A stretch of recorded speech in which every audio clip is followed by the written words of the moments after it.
Assalamualaikum warahmatullahi wabarakatuh. Perkenalkan, nama saya Rena Priscilla Natasha Holman dari kelas 10 IPA 4. Baiklah, saya akan merangkum tentang penjelasan hukum dasar kimia. Hukum dasar kimia adalah dasar untuk mempelajari perkembangan konsep mol dan stoikiometri. Hukum dasar kimia terbagi menjadi 5. Yang pertama adalah hukum kekekalan massa. Hukum ini digagas oleh Lavoisier. Ia mengatakan massa zat sebelum reaksi sama dengan massa zat sesudah reaksi, atau massa zat keduanya pasti sama. Yang kedua adalah hukum perbandingan tetap. Hukum ini digagas oleh Proust. Ia mengatakan dalam pembentukan air antara oksigen dan hidrogen, perbandingannya selalu tetap, yaitu 1:8 dan menghasilkan 9 bagian air. Yang ketiga adalah hukum perbandingan berganda. Hukum ini digagas oleh Dalton. Dalton mengatakan, bila ada 2 unsur senyawa atau lebih, maka salah satu unsur yang sama, perbandingan yang keduanya adalah bilangan bulat dan bilangan sederhana. Yang keempat adalah hukum perbandingan volume. Hukum ini digagas oleh Gay-Lussac. Ia mengatakan, jika diukur dengan suhu dan tekanan yang sama, maka perbandingan volume gas yang bereaksi dan hasil reaksi merupakan bilangan bulat dan sederhana. Atau jika diketahui perbandingan volumenya adalah sama dengan koefisiennya. Jadi, perbandingan volume sama dengan perbandingan koefisien reaksi. Yang kelima adalah hipotesis. Hipotesis digagas oleh Avogadro. Ia mengatakan, pada suhu dan tekanan yang sama, maka gas bervolume sama dan memiliki jumlah partikel yang sama.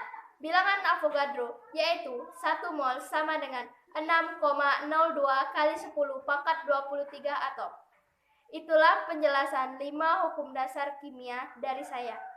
Selanjutnya saya akan membahas 1 contoh soal. Baiklah, saya akan membahas soal berikut. Soalnya adalah karbon dapat bergabung dengan hidrogen dengan perbandingan 3:1 untuk membentuk gas metana. Berapa massa hidrogen yang diperlukan untuk bereaksi dengan 900 gram C pada metana? Baiklah, dari pertanyaan tadi dapat kita ketahui C berbanding dengan H sama dengan 3:1. Dan massa C sama dengan 900 gram. Maka yang ditanya adalah berapa massa H? Dan kita jawab. Untuk mengetahui massa H, maka rumusnya adalah C per H dikali massa C. Massa H sama dengan, kita masukkan perbandingan tadi, 1/3 dikali 900 gram.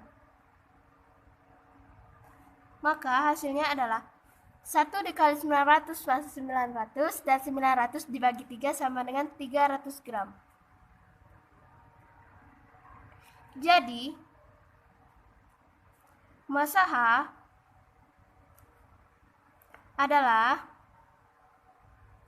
300 gram. Dan inilah pembahasan soal dari saya. Semoga dapat dimengerti. Baiklah, itu saja yang dapat saya sampaikan. Lebih dan kurangnya saya mohon maaf. Saya akhiri. Wabillahi taufiq wal hidayah. Wassalamualaikum warahmatullahi wabarakatuh.